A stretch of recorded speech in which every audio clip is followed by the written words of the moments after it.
Hello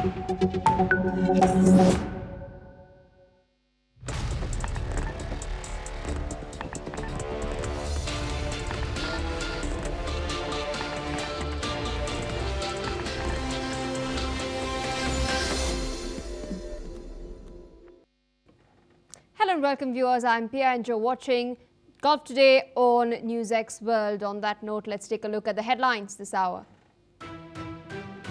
Israeli Prime Minister Benjamin Netanyahu has appeared in court first time after requesting Israeli President Isaac Herzog for a pardon in his long-running corruption trial. US President Donald Trump has invited Israeli Prime Minister Netanyahu to the White House. This comes after Trump urged Israel to maintain a strong, true dialogue with Syria. As Pope Leo XIV nears the end of his first overseas trip, he has urged peaceful coexistence in the war-torn region of the Middle East. He's also described the purpose of the visit as a mission of peace. Turkish President Recep Tayyip Erdogan has denounced the attacks on commercial ships in the Black Sea as unacceptable. He's warned that escalation may take place if strikes continue. A Turkish-owned oil tanker which was damaged near Senegal's coast was reportedly hit by 4 external explosions. As per authorities, there are no casualties or pollution as of now. Egypt and the European Union are preparing to expand training of Palestinian police for deployment in Gaza. Meanwhile, this deployment is part of US President Donald Trump's 21-point peace plan. The US State Department has approved the potential sale of sustainment for F-16 jets and related equipment to Bahrain. Pentagon has stated that the estimated cost of the deal is $455 million.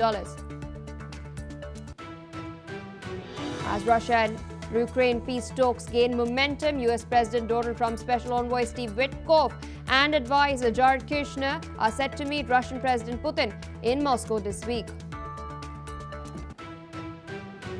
Well, viewers, those are the headlines and our top focus.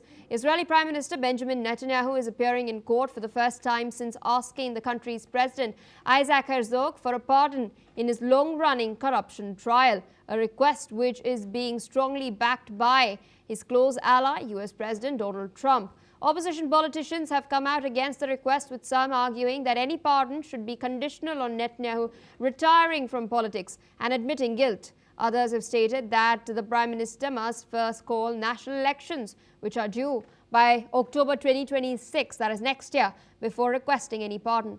Netanyahu is Israel's longest-serving Prime Minister. He was indicted back in 2019 on charges of bribery, fraud and breach of trust after years of investigations. Meanwhile, he has repeatedly denied any wrongdoing and made no admission of guilt in his request for a pardon.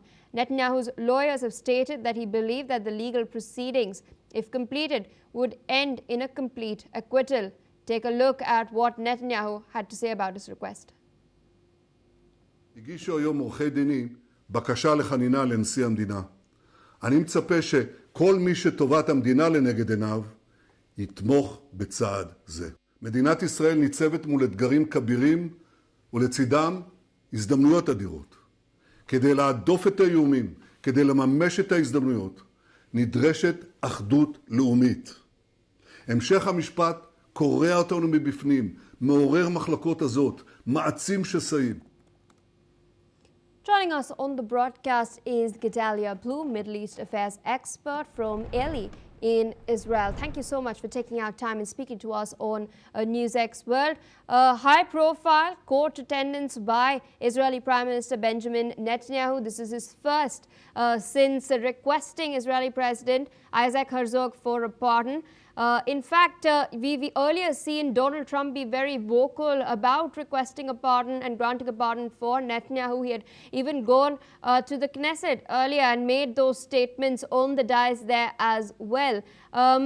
What are your expectations as far as the legal proceedings are concerned? Do you think the Israeli president will heed Netanyahu's request, or will consider or factor in what the opposition politicians have been pointing out? Well, when it comes to, first of all, thanks for having me. When it comes to President Herzog, his decision making, his position as president, many don't know, but the appointment as president is a non-political appointment, and President Herzog has been performing his duties in line with that specifically. He's been very, very good at keeping out of the politics and becoming more of a unifying factor. And I think that that's his position at this time right now. His public statements were no amount of intimidation is going to sway me. I'm going to do what is legal. I'm going to do what's right for the state of Israel and for the people of Israel. And so there are some legal matters as far as, do you grant a pardon prior to any conviction? Apparently not. Apparently you can't pardon somebody because you're not pardoning them for anything. So it looks like there's a different category that we're dealing with here, and I think that's what President Herzog and the legal teams are looking into, if there's even any kind of pathway to end the trial early and to allow Prime Minister Netanyahu to continue with his duties. Indeed, a quick follow-up to that, because I earlier referred to Donald Trump also being very vocal about this particular request for a pardon. I mentioned earlier that Trump did, in fact, take the dais at the Knesset and spoke there regarding this as well. How is Trump's statements really shaping a perception of the public at large with regards to the legitimacy of this process? Is it being viewed as external interference or some sort of politicization of this pardon request? It's interesting enough that not many people here in Israel are talking about any interference. And I will say this: I will say that President Trump's his intent is not to support his friend. His intent is to promote the America First agenda. And he has invested many decades in his relationship with Prime Minister Benjamin Netanyahu. And Trump has a plan for the region, not only for Israel and Gaza, but also for the greater region. And he believes that right now, I believe that he thinks, is that Benjamin Netanyahu is the best person to be in the position as Prime Minister in Israel in order for him to push forward with his agenda. And we see this even as recently as this morning, or yesterday, when President Trump was on the phone with Prime Minister Netanyahu and calling him to not only come to visit the White House again for the 5th time since his inauguration in January, but to also make sure that the peace in Syria is maintained and to allow the new president al-Jolani to have time to transform his country into a peaceful country. So when it comes to your original question, I'm not seeing anything on the ground. I'm not hearing anything on the ground about international interference. That's not really our priority. I think what Trump did was bring out the issue of what everybody was talking about, is after all these years of court hearings, when exactly is this going to end? And I think everybody's happy to see it end. Many people are in disagreement of how they want it to end, but certainly everybody wants it to end. Indeed, it's been quite a long saga. So requesting you to stay on with us. Of course, you did address the fact that Trump has invited Netanyahu to the White House again, and we're tracking some developments regarding that. In fact, the Prime Minister's office in Israel has emphasized that US President Donald Trump has extended an invitation to Netanyahu to the White House in the near future. This comes shortly after Trump had stated that Israel should maintain a strong dialogue with Syria. A visit to the White House would mark the Israeli Prime Minister's 5th since Trump returned to office in January. Trump had earlier, in fact, stressed that it was very important that Israel maintain a strong and true dialogue with neighboring Syria, which we know did see a regime change last year itself with the ouster of Bashar al-Assad, and now with President al-Shara at the helm of affairs. Donald Trump has also emphasized that nothing should interfere with Syria's evolution into a prosperous state. Now, Syria does not formally recognize Israel. Israel, of course, has in fact occupied the UN buffer zone as well since December 2024 after Assad's government was ousted. We saw a visit by al-Shara to the White House as well. There have been back-channel talks that are being facilitated by the United States of America to secure some sort of a strategic deal as well. Still with us on the broadcast is Mr. Gedalia Bloom. Of course, the interesting developments, we do expect whenever there are meetings taking place at the Oval Office that there might be some big announcement on the cards. We know how Donald Trump really functions. He likes being the focal point of the discussion, of being continuously being viewed as the peace broker, deal maker as well. There have been murmurs regarding a strategic agreement being chalked out for quite a few months, of course. So nothing has really transpired as far as that is concerned. But is an agreement on the anvil? No, there's absolutely no agreement on the table, and I think that this is illustrated very clearly with the activity of Trump, of inviting Netanyahu back into the Oval Office, and I think it has to do with Trump seeking to keep Israel close on a short leash, because the northern border of Israel on the Syrian side is very, very fragile right now. Al-Jolani does not have control over his own country. It's significantly fragmented, whether it be the Kurdish regions, the Druze regions, the Alawite regions. The ethnic minorities do not want a whole Syria. They are not supportive of Trump's plan, and it's not because they don't. It's not because they oppose the West. It's not because they oppose the United States or Trump's plan in general for peace, but it's his.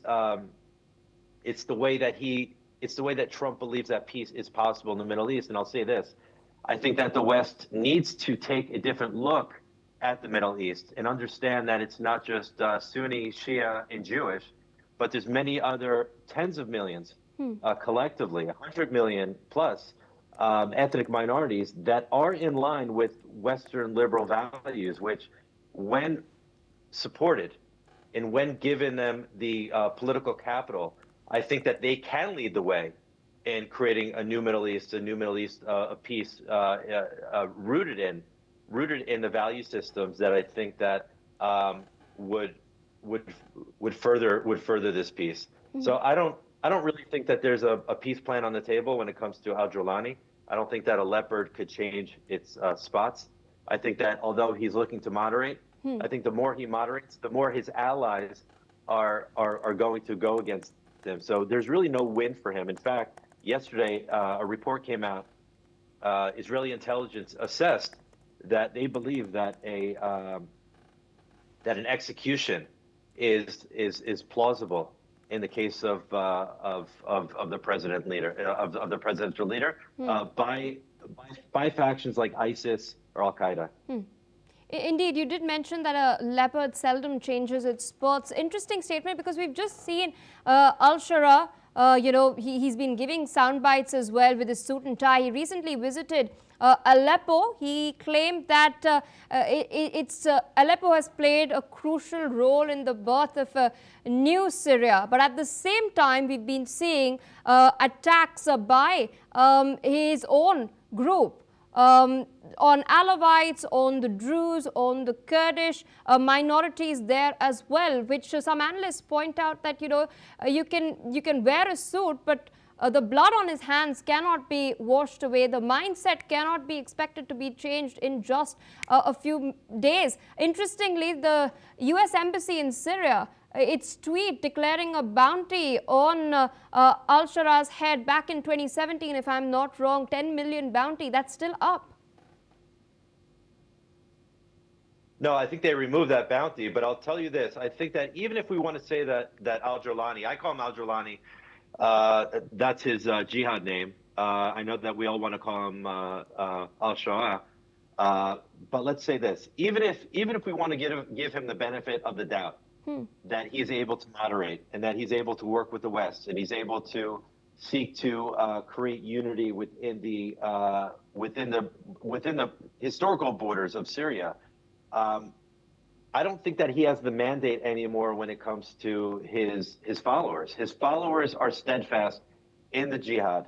They want to see a caliphate, and I think it's you. You see this across the board with politics. If you come with somebody who comes through, let me just give an example. When it comes to Israeli politics, everybody talks about Ben Gvir, who is a very far right wing politician, and I'll tell you this: he will never become more mainstream than he is right now because his mandate, his base of people are the ones that are the most enthusiastic, the most right wing.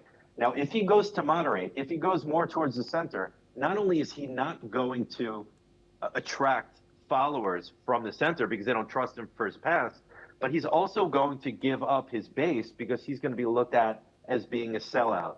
And I think that's the position that Al-Jolani is in. I don't think that there's any future with him as a leader. And I think that goes back to the question: will there ever be a peace agreement? And I'll say absolutely not, because he is not the leader to do so. He may have been a transitional leader. He may have been able to start getting the conversation about Syria becoming more moderate.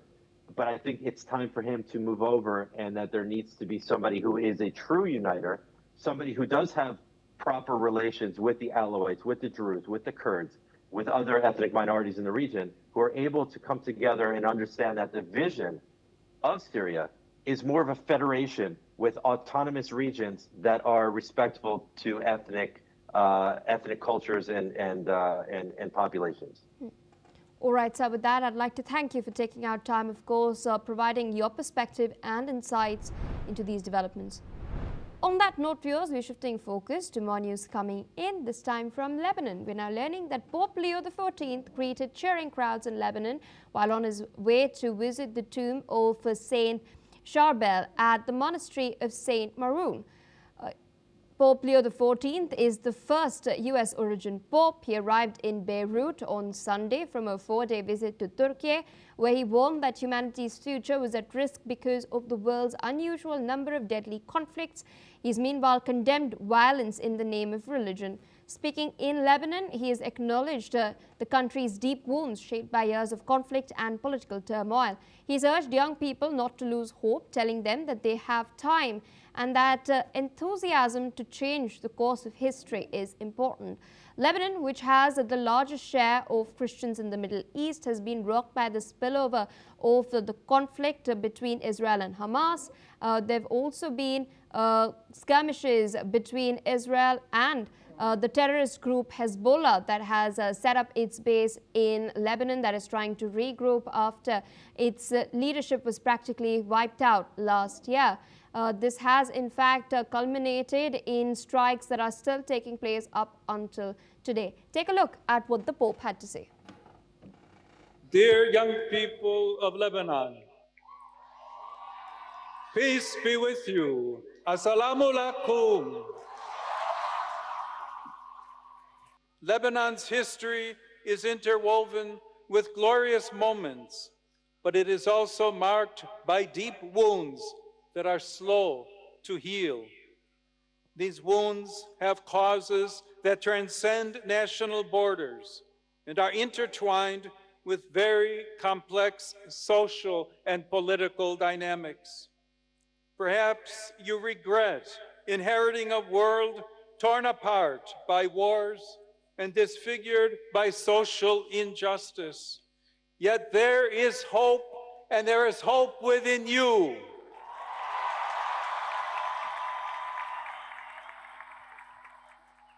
You have a gift that many times we adults seem to have lost.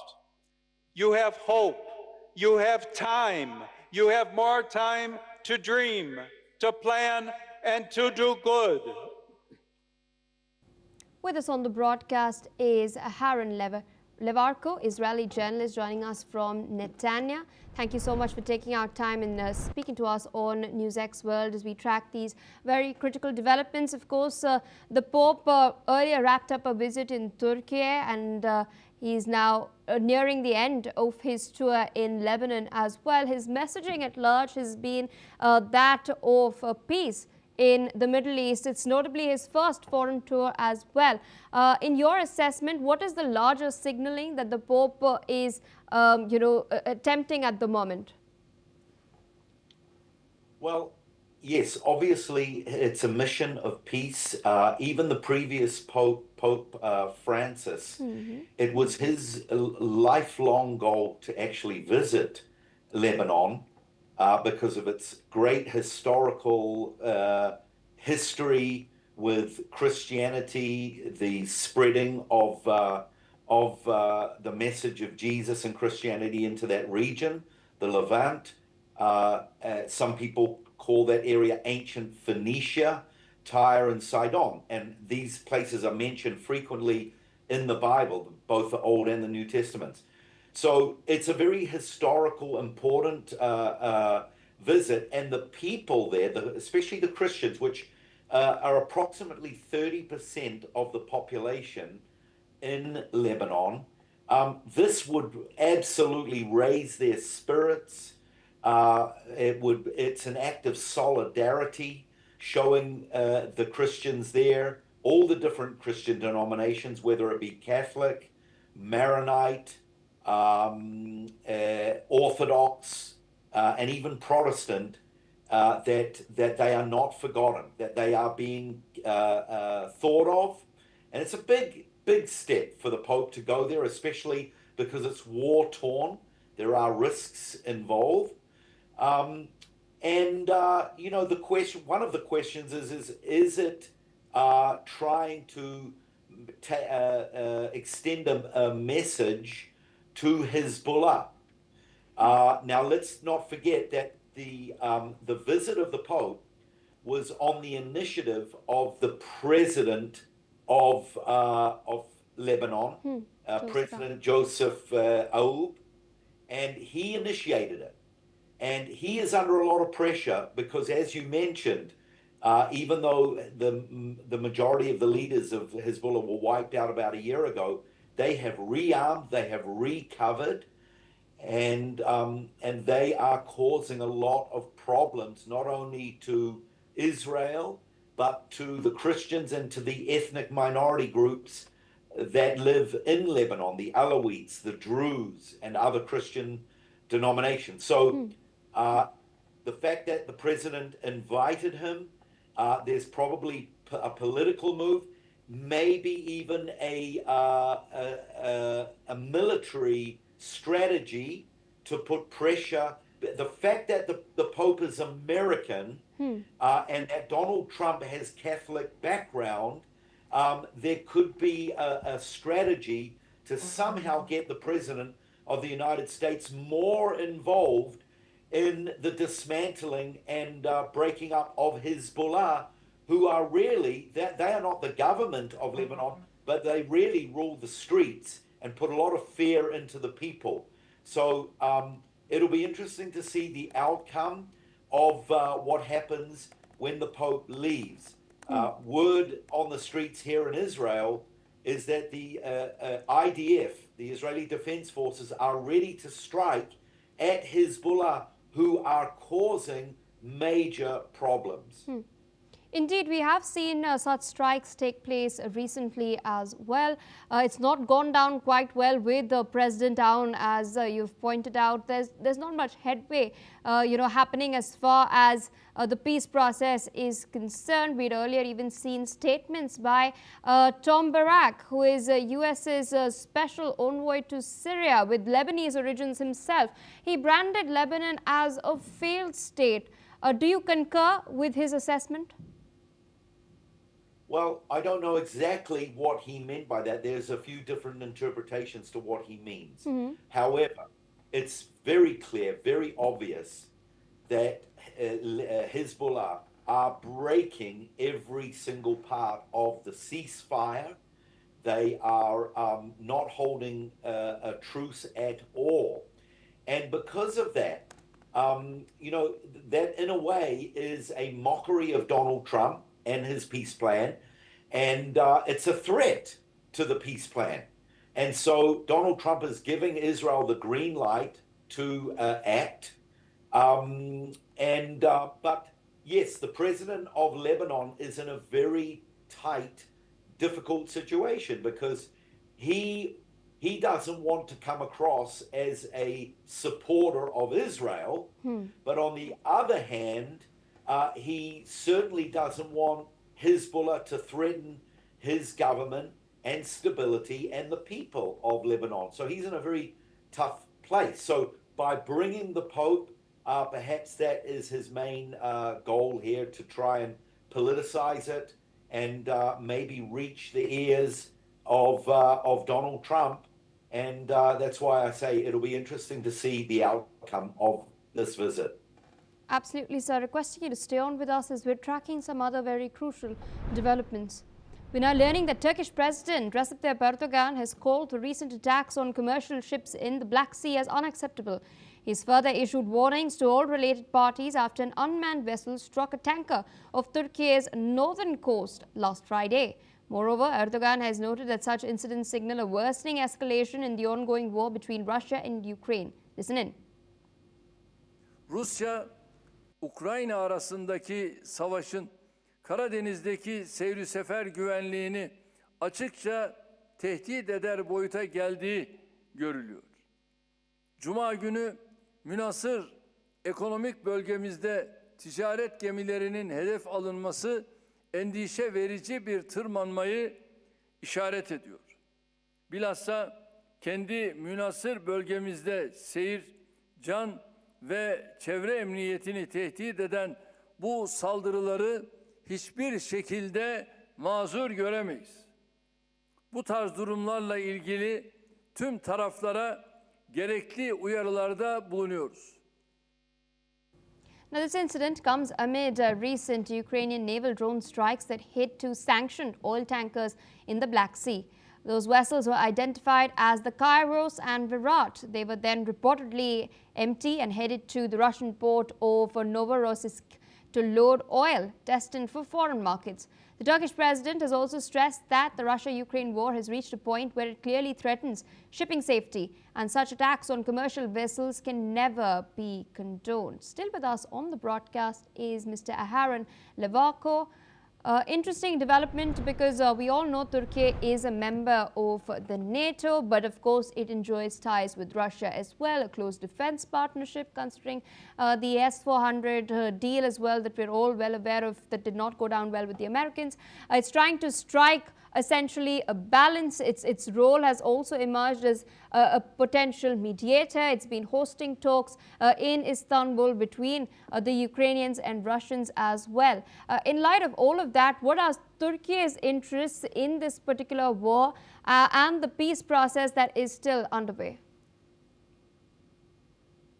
Well, Turkey were the leaders of the Ottoman Empire, which lasted for approximately 400 years, 1517 to 1917.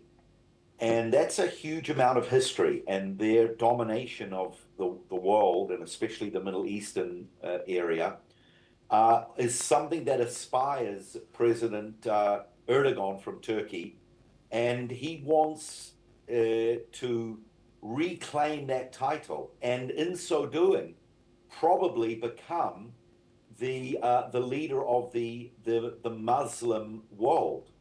So there is, a high motivation there for President Erdogan, in my opinion, to reignite the Ottoman Empire and to be seen as perhaps the leader of the Arab world. He also has interests in places like Syria, and he's even said a number of times that he wants to rule over Jerusalem as well. These are all areas, Syria, Lebanon, Egypt, Israel. These are all areas that the Ottoman Empire ruled and dominated for hundreds of years. So he has a big motivation. And to move into places like Syria, he would probably have his eye on some of the natural resources there, like gas and oil. So we certainly here in Israel are keeping our eye on President Erdogan, but I think it's important, as you mentioned, the fact that he is in the east here, and yet he is part of NATO, and it's a kind of a very precarious situation, something that Donald Trump is aware of, because there are nations that have been, especially with the Russia-Ukrainian situation, and according to the rules of NATO, any nation that is attacked, any NATO nation that is attacked, then all other NATO nations must join forces and protect those nations, and that's something that Turkey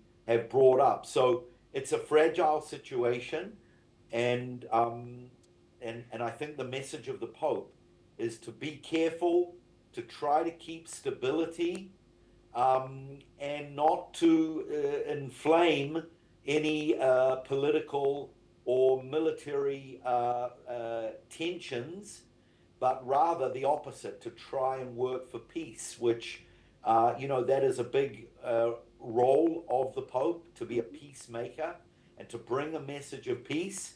And he chose the ancient place of Nicaea, which, according to history, in the year 325, was one of the very first councils of the church, where a lot of the Christian doctrines were codified, and where there were issues regarding splits among the Eastern Church and the Western Church. So I hope that, and we all hope and we all pray, that it brings about some level of peace. All right, sir, with that, I'd like to thank you for taking out time, of course, sharing your insights and analysis with us on NewsX World today. On that note, viewers, we're shifting focus to some further developments we're tracking. We're now learning that the US State Department has approved the potential sale of sustainment for F-16 jets and related equipment to Bahrain for an estimated cost of $455 million. As per a statement by the Pentagon, the principal contractors for the sale will be General Electric, Aerospace and Lockheed Martin Aeronautics. This latest approval is part of a long-standing defense relationship between the United States and Bahrain. This also follows prior significant agreements, including a 2017 approval for the sale of 16 new F-16 Block 70 aircrafts and the upgrade of its existing F-16 fleet to the same configuration. The deal is valued at a combined total of over $3.8 billion. On that note, viewers, it's a wrap on Gulf today. We will continue to track all of these updates very, very closely, but we dip into a quick short break.